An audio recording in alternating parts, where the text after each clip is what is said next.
السلام عليكم، معاكم مس نيللي سعيد. لو اول مره تتابعني اشترك في القناه وفعل الجرس عشان يوصلك الفيديوز الجديده اول باول. ولو متابعني اعمل لايك للفيديو، اعمل شير، بفرح جدا بالكومنتس اللي بتسيبوها لي تحت الفيديو. مكمله معاكم ان شاء الله منهج ميدل 1 والاعدادي نيو هالو. محتاجه يا جماعه دعمكم كتير للقناه، شير على قد ما تقدروا. النهارده ان شاء الله هنكمل منهج نيو هالو والاعدادي، وهناخد يونت 9.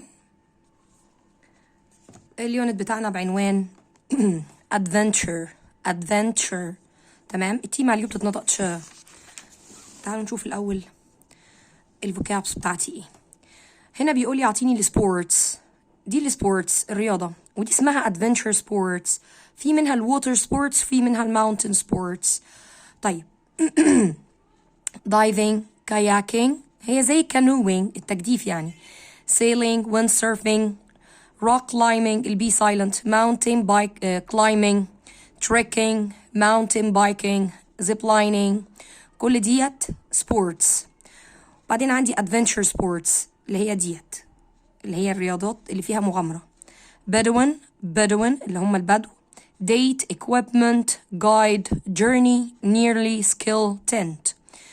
a bet activities article ذهب fun my turn scary the future the Red Sea try أو tried in the past يعني في الماضي. arrive carefully carry experience happen plan خد بالك دي plan اللي بالإي plane travel trip unusual web page عين كد دي اسم واحد Mount Catherine راس شيطان سرابيت الخادم سانت كاثرين قصدي the Red Sea do something scary ride a bike find the way go sailing down the Nile have a guide see you then أشوفك ساعتها يعني أنا متفقة على ميعاد فهشوفك فيه فبقول see you then take يعني يستغرق لما يجي معاها وقت carry food and water in the morning أو in the afternoon in the evening إنما at night plans for would like to والمصدر أو would love to وبيجي وراها infinitive مصدر with my family through mountains on the 3rd of March stay with go trekking across try to بيجي معاها infinitive need to برضو بيجي معاها infinitive go on holiday go on a boat trip listen to arrive at find found leave left sleep slept win won adventure دي ال definitions بقى اللي يعني exciting experience when something unusual or dangerous happens guide a person who shows a place to tourists journey a long trip رحلة طويلة from one place to another tent something you sleep in when you go camping. طيب اعطيني الورد والسينونيم والانتونيم منها. فسكيري السينونيم منها frightening والانتونيم calming. unusual strange وusual أو common. equipment وده suffix. nearly carefully nearly carefully. والprefix حط on مع usual بقت unusual. الإجابات اهي قدامكم للناس اللي بتحل من كتاب جيم. هنا اعطيني قاعدة بتقول هي شغالة معانا مش 100 قوي ولكن نقول mostly 90%. الرياضات اللي آخرها ing بتاخد go أو try. طبعا معاه ده boxing و مش فاكرة ايه كمان مهم زي diving zip lining mountain biking rock climbing trekking kayaking windsurfing sailing دول بياخدوا go أو try بيجي معاهم gerund ودي الرياضات اللي آخرها ing فأقول لك I go diving أو I try zip lining أو I go mountain biking وهكذا. طبعا لو همشي في الباست يبقى went أو tried. ودي كانت أول حاجة عندنا النهاردة في الجرامر. طب نشوف تاني حاجة. احنا أخدنا قبل كده arrive in و arrive at. قلنا arrive in مكان كبير لو بتدور على شخص مش هتعرف توصل له، انما لما اقول arrive at يبقى مكان صغير محدد وتقدر توصل للشخص اللي انت عايزه. يعني arrived in Egypt انما arrive at Cairo airport او school. تمام. نيجي بقى للordinal numbers. اللي هي الأعداد الترتيبية اللي هي الأول والتاني بالعربي. طب بالإنجلش قال لي first, the second, the third, fourth, fifth, sixth, seventh, eighth, ninth, tenth وهكذا. تمام. نيجي عند ال21 نقول 21st 22nd 23rd لحد ما نوصل عند ال30s ونقول عند ال31 31st. تمام. ما عندناش أكتر من كده في الشهر 31 يوم. ولما اجي اختصرهم قال لي باخد اخر حرفين، يعني هنا st nd rd بعد كده th نرجع تاني عند st nd rd بعدين th لحد 31st ونحط st. تمام. طيب انا بستخدم الاوردينال نمبرز دي في ايه؟ اولا بستخدمها في التواريخ، يعني لما التيتشر بيكتب التاريخ على البورد فيقول لك ايه النهارده مثلا 21 مارس فيقول لك the 21st of May تتقال كده the 21st of May. النهارده مثلا 10 ديسمبر فاقول لك the 10th of December. تمام. بنستخدمه في ايه كمان؟ في السنشريز، في القرون، يعني احنا فكرنا ال21 فاقول لك the 21st century. في ايه كمان؟ قال لي لما يبقى حد طالع الاول او الثاني او الثالث في اي مسابقه فاقول لك he came first came second came third طلع ال20 على مثلا على الجمهوريه came 20th وهكذا. وبستخدمها في الفلورز، في الادوار، يعني انت ساكن في الدور ال8 تقول لي the first floor the second floor the 10th floor وهكذا. تمام. يبقى لما اجي استخدم الاوردينال نمبرز بستخدمها مع الديت التواريخ، السنشري، الترتيب لو انت طالع في مسابقه، او البيلدينجز الفلورز. هنا بيقول لي how about او what about بستخدمها معاها جيرند، ودي بستخدمها في الاقتراح. تمام. يعني مثلا how about watching a film ما تيجي نتفرج على فيلم هكذا. here حد يا اما يجي وراها مصدر bare infinitive مصدر من غير to، يا اما يجي وراها جيرند، يعني heard I love hearing the birds ادي الحد اللي انا سمعته او الشيء اللي انا سمعته، وبعدين sing او singing. ماشي. I hear the boys shout أو shouting. والlook طبعا لما يجي وراها صفة معناها يبدو يبقى it looks fun it looks fantastic it looks delicious وهكذا. ودي الإجابات للي عايز. نشوف الجزء ده. هنا بيقول لي عماد بيكلم حسن وبيقول له what are you looking at يا حسن؟ قال له hi عماد it's an article about adventure sports in Egypt. بيتفرج على مقالة أو بيقرأ مقالة عن الألعاب أو الرياضات اللي فيها مغامرة في مصر. قال له oh yes last year I went diving in the Red Sea it was amazing. السنة اللي فاتت رحت غطست في البحر الأحمر وكان amazing ادي diving. I'd love to do that أحب أوي أعمل كده. I'd like to try windsurfing too كمان حابب إن أنا أجرب الwindsurfing. هي دي الwindsurfing. I don't know I think rock climbing is a bit dangerous. أعتقد إن تسلق الصخور خطير شوية. I like the mountains but I like trekking in the mountains. أنا بحب الارتحال أو التمشية في الماونتنز. قالوا me too أنا كمان I like mountains بحب الجبال. I'm going to visit Sinai with my family in the holidays. حزور سينا مع عيلتي في الأجازات.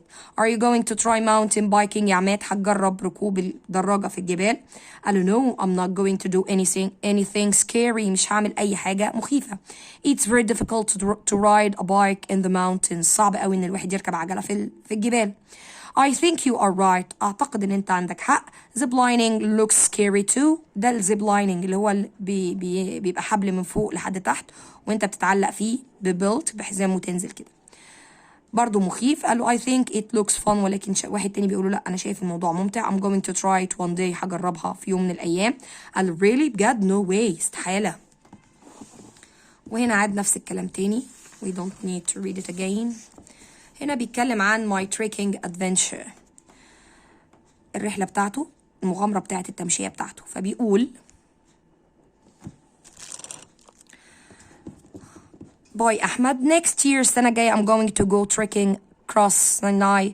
هروح أتمشى في صحراء سيناء في سيناء. It's going to be a big adventure هتبقى مغامرة كبيرة. I'm going to travel nearly 500 kilometers through mountains from راس شيطان to سرابيت الخادم. هيتمشى من المكان ده للمكان ده. I'm going to sleep in a tent هنام في خيمة and stay with Bedouin وهقعد مع البدوين families العائلات البدوية. I am going to have a guide to help me find the way. هيبقى معايا جايد مرشد عشان يعرفني الطريق and a camel. وكمان معايا جمل to carry food and water عشان يحمل المية والأكل. The journey is going to take me. الرحلة دي هتستغرق مني 43 days 43 يوم. وادي الإجابات للي عايز الإجابات. تمام. تعالوا نشوف أول جزء في الجرامر عندي.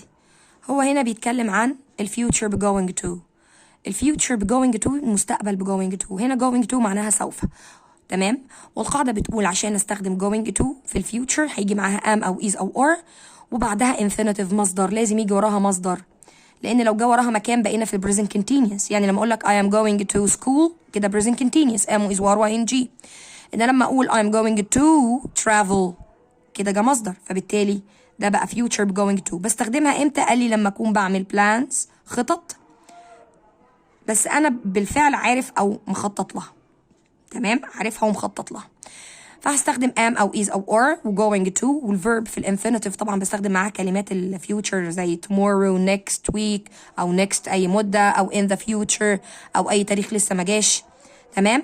ولو حابب اسال yes or no question هستخدم am او is او are وبعدين الفاعل وبعدين going to والمصدر والسؤال هيبقى معناه هل واجابته yes او no. فاقول لك are your brothers going to try diving? yes they are او no they aren't. ولو هسال question word كلمه سؤال هيجي الاول question word وبعدين الفعل المساعد اللي هو am او is او are الفاعل بتاعي وبعدين going to والمصدر. يعني what are you going to do هتعمل ايه tomorrow هقول له I am going to واحط المصدر watch. قاعدة سهلة واخدينها قبل كده. دي الإجابات اللي عايزها. تمام. وهنا عطيني paragraph example يعني ازاي اتكلم عن الادفنتشر سبورت وده من اهم الباراجرافات اللي موجودة في اليونت ده. تمام. وحطيت لي هنا بعض الجمل جميلة جدا لو حابين تستخدموها. I like adventure sports. There are lots of adventure sports like ونقول الرياضة اللي أنا هتكلم عليها. My favorite adventure sport is وأقول اسم الرياضة بلعبها فين بعمل فيها إيه براكتس كم مرة وهكذا. ادي الإجابات. تمام. هنا بيقول لي listen 3 و 4 above dentist dry postcard presentation protect towel يعني فوطة.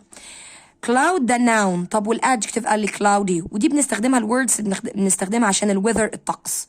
frog foggy rain rainy snow snowy storm stormy sun sunny wind windy. a newspaper article يعني مقالة في الجريدة. a newspaper article. challenge تحدي. character complete. railway line return support transport check dark eagle excited French frightened mirror rocks sunglasses terrible the weather trick بتبقى بكي واحدة. لو هحط اي نجي بضاعف الكي بحط ايدي بضاعف الكي. نكمل هنا. بيقول لي هونج كونج ودي places أماكن بلاد. India Japan London Mumbai New York San Francisco South Africa Suez the USA. بعدين عطاني تاني do an activity get dressed معناها يرتدي بتساوي كلمة wear أو put on. go trekking in the mountains يرتحل في الجبال. وبعدين keep warm make salad أو tea أو breakfast يعمل أكل يعني take a photo of يلتقط صورة لكذا مثلا. take a challenge make a mistake give an idea for يدي فكرة لي. complete a challenge above the mountains at the start of come out of dry with a towel fall over for lunch go on a trip go out in the mirror on holiday on the way down protect from I ride on a camel يعني يركب على الجمل sit by the fire. لما اقول لك sit by حاجة يعني يقعد بجوارها او جنبها. around the world at sea put on قلنا معناه يرتدي. in 80 days introduction to on time. نيجي هنا نكمل الwords بتاعتنا. بيقول لي fall over يعني يقع. fill fallen hurt هي hurt في الباست participle. keep kept put هي برضو ما بتتغيرش. speak spoken give gave given write wrote written excited ما في لهاش synonym هنا مش كاتبها. وهنا حطيت لي الانتونيم منها bored, frightened, afraid, brave, return, go back أو come back. leave, support, help. وهنا بيقول لي present, presentation, excite, excited, frightened, frightened, write, writer. بصوا كده هنا دي الأسئلة اللي عندي أهي وأهي. وهنا بيقول لي sound زي look، بيجي وراها الادجكتيف معناها برضو يبدو، فأقول لك sounds easy يعني يبدو سهل. or بستخدمها دايما في الجمل المنفية، يعني لا كذا ولا كذا، فأقول لك there were no cars or planes، لا في cars ولا في planes. طيب الجملة دي نركز فيها، هو هنا الجملة دي بالإنجليش عكس بالعربي. يعني أنا بقول لك بالعربي أنا قعدت 3 ساعات ونص، إنما بالإنجليش بقولها إزاي؟ 3 and a half وبعدين hours. 3 ساعات ونص بالعربي، إنما 3 ونص وبعدين ساعات، فأقولها إيه؟ it took 3 and a half days مثلا. تمام؟ أو 3 and a half hours. بصوا الناحية دي كده، نقرا هنا بيقول لي dear grandma، بعت لي تيتا فبيقول لها we are really enjoying ourselves on holiday in South Africa. احنا بنستمتع بأجازتنا في الأجازة في جنوب أفريقيا. It's beautiful here، الدنيا حلوة هناك. and there is a lot to do، في حاجات ياما نعملها. Yesterday was an adventure، امبارح كان يوم مغامرة. We went trekking in the mountains، اتمشينا في الجبال. It was sunny، كانت الدنيا شمس when we started، لما ابتدينا. But when we go to the top of the mountains، لما طلعنا على قمة الجبل we saw dark clouds، شفنا سحاب لونه غامق. On the way down، واحنا نازلين the rain started، ابتدت تشتي. Then there were a storm، بعدين بقت في عاصفة. The rocks were wet، الصخور بقت مبلولة. and تامر fell over and hurt himself، تامر وقع وعور نفسه. but it's okay، حصل خير. his leg is better today، رجله أحسن النهاردة. tomorrow the weather is going to be better، بكرة الطقس هيبقى أحسن. so we are going to try zip lining، هنجرب النزول بالحبل. I'm a bit frightened، أنا خايف شوية but I'm excited too، ولكني متحمس. طيب هنا بيقول my trip to the desert، رحلتي للصحراء. last week we went on a trip to the desert، الأسبوع اللي فات رحنا رحلة في الصحراء. I woke up early and made myself breakfast، صحيت بدري وعملت breakfast، جهزت الفطار. then I got dressed، ولبست. I put on my clothes، لبست هدومي. and looked at myself in the mirror، جهزت هدومي وبصيت على نفسي في المراية. I put on a hat، حطيت طاقية. and sunglasses، ولبست النضارة to protect myself from the sun، عشان أحمي نفسي من الشمس. at the desert، في الصحراء. we met our guide، قابلنا المرشد بتاعنا. and we rode with him، ركبنا معاه. on our camels، على الجمال بتاعتنا. my sister took this photo، أختي التقطت لي الصورة دي of herself، لنفسها قصدي، with her camel، مع الجمل بتاعها. that night، اليوم ده بالليل we cooked ourselves dinner، حضرنا نفسنا العشاء on a fire، على النار. after dinner when it got cold، بعد العشاء لما الدنيا سقعت we sat by the fire، قعدنا جنب النار to keep ourselves warm، عشان نخلي نتدفى يعني. هنا بيقولي around the world in 80 days، ده فيلم على فكرة، معمول فيلم لو حابين تتفرجوا عليه، جميل. around the world in 80 days، حول العالم في 80 يوم. In 1872 the writer Jules Verne read a newspaper article about a new railway line across India. في كاتب قرأ مقالة عن خط سكة حديد اتعمل في اخد الهند كلها يعني. It gave him a great idea for a book، اديت له فكرة حلوة لكتاب. He wrote a story about a British man called Phileas Fogg، كتب قصة عن راجل بريطاني وسماه Phileas Fogg. He takes a challenge، أخذ تحدي إن هو travel around the world in just 80 days، يلف العالم في 80 يوم. This sounds easy today، دلوقتي الموضوع ده سهل. But at that time، في الوقت ده there were no cars or planes، ما كانش فيه لا cars ولا planes. When Phileas Fogg takes the ship back to London from the USA، لما أخذ السفينة ورجع بيها لندن من أمريكا. There is a big storm at sea، حصلت عاصفة كبيرة في البحر. and he arrived in London one day late، وصل يوم متأخر on 22nd of December. but he made a mistake، عمل غلطة because he traveled east around the world، سافر شرق حول العالم. it's one day earlier، وده than he thought، وصل بدري يوم عما كان فاكر. so he completes his challenge on time، حقق التحدي بتاعه في وقته. دي الإجابات. وبعدين نشوف جزء الجرامر. هو عطيني هنا reflexive pronouns، الضمائر المنعكسة. يعني ايه يا ميس؟ يعني أنا ونفسي، هو ونفسه، وهكذا. بتيجي بنحفظها من التيبل. I myself you yourself أو yourselves لو جمع. he himself she herself it itself we ourselves they themselves. تمام. وبيجي معاها boy، استخدم boy معاها قبلها على طول وممكن ما استخدمهاش. يعني I usually go to school by myself. تمام. أو I usually go to school myself. I hurt myself with a knife. عورت نفسي بسكينة. I hurt myself. يعني ممكن يجي معاها boy وممكن ما يجيش معاها boy. You should do your homework by yourself أو give yourself enough time to think well. تمام. طيب دايما الفعل بتاعي بجيب منه ال reflexive pronoun، يعني من I myself. تمام. you yourself. طيب في بعض الحالات بقى ما بيبقاش فيها فعل صريح من دول. زي مين؟ قال لي لو قال لي حد and I، أنا وحد، ساعتها لو في I في الجملة ومعايا حد نبقى ourselves. طب لو حد and you، لو في حد و you يبقى yourselves جمع. تمام. طب افرض جملة أمر زي دي give، هو مين المخاطب هنا؟ you. لما تبقى جملة أمر بادية بانفينيتيف بفعل في الأمر، فبالتالي المخاطب هنا you، فبالتالي لما اجي أقول yourself. ماشي. ولو بتكلم بص هنا come on children، دي جمع بس جملة أمر، فالمخاطب برضه you، بس you جمع فتبقى yourselves. تمام.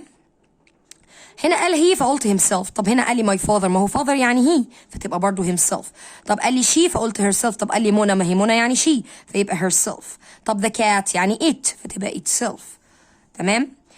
وممكن يحط لي كلمة جمع زي مثلا يقول لي children يبقى themselves. أي جمع themselves. تمام.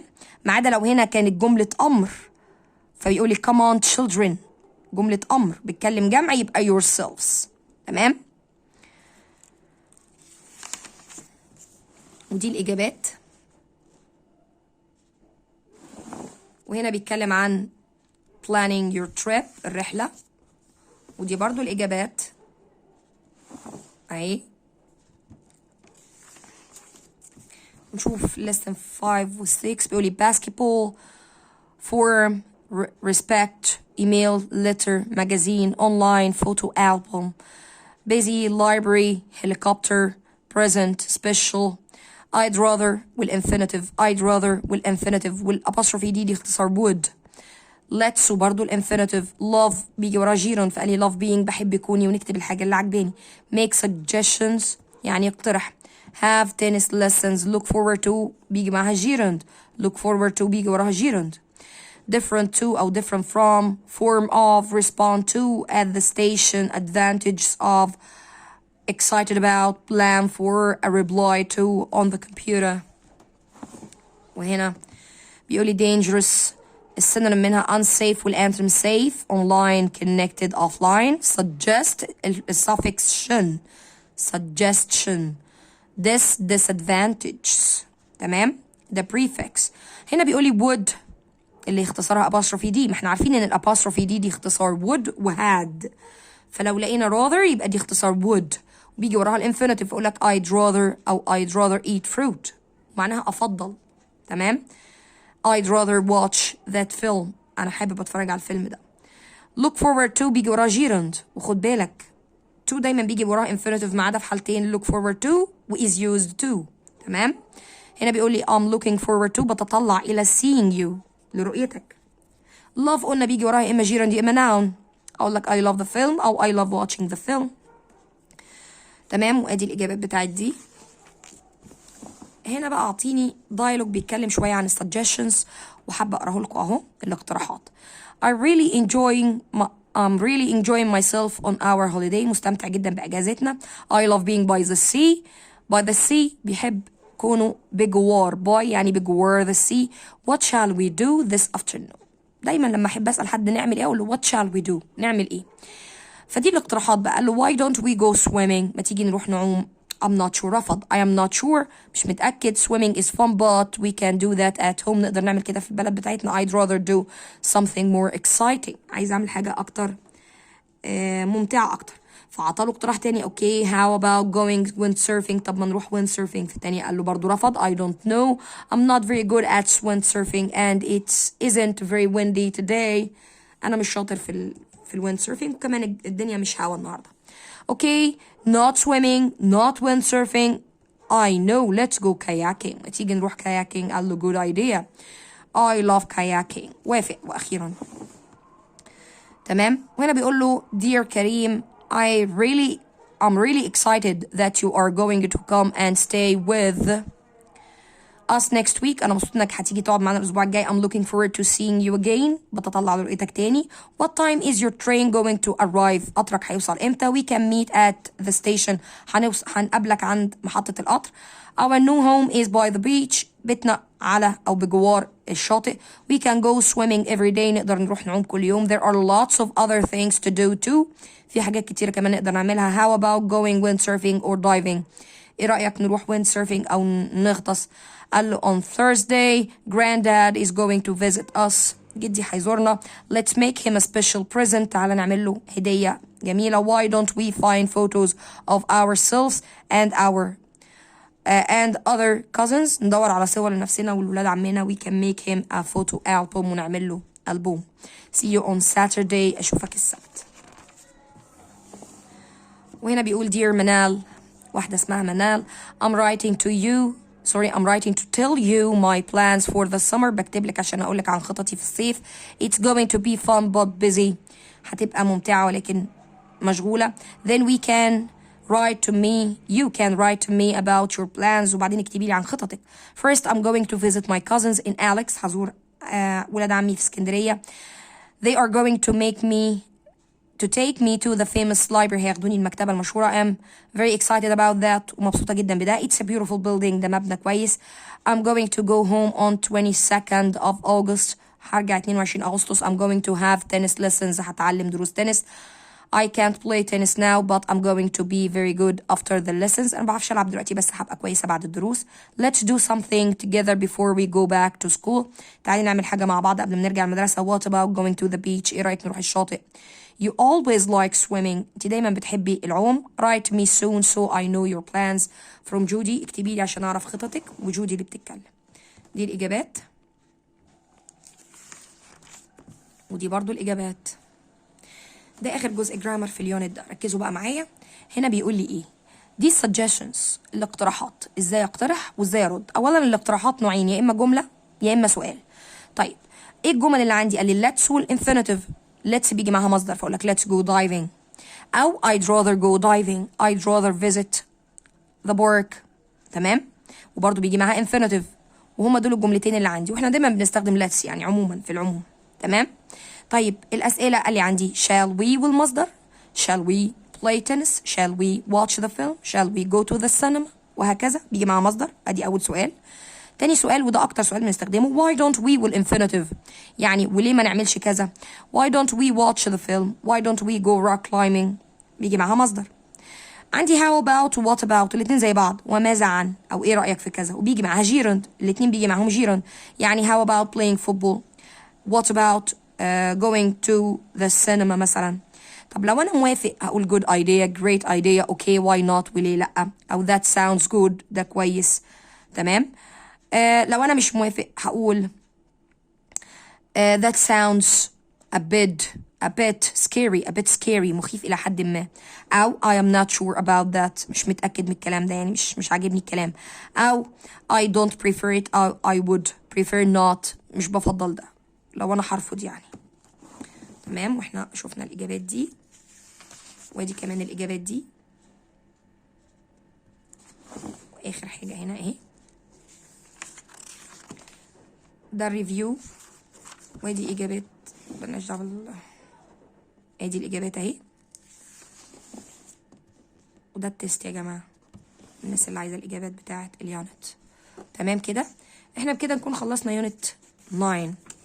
فاضل لنا يونت 10 ان شاء الله و11 لأن 12 اتلغى ونبقى خلصنا المنهج. تمام. اتمنى ان انا اكون قدرت اساعدكم. لو عجبك الفيديو اعمل لايك للفيديو اعمل شير. بفرح جدا بالكومنتس اللي بتسيبوها لي تحت الفيديو. محتاجه كتير دعمكم للقناه. ناس كتيره محتاجه الشرح ده يا جماعه ومش عارفه توصل له. فانا محتاجه دعمكم كتير للقناه. شير على قد ما تقدر. اتمنى ان انا اكون قدرت اساعدكم. كان معاكم مس نيللي. السلام عليكم ورحمه الله.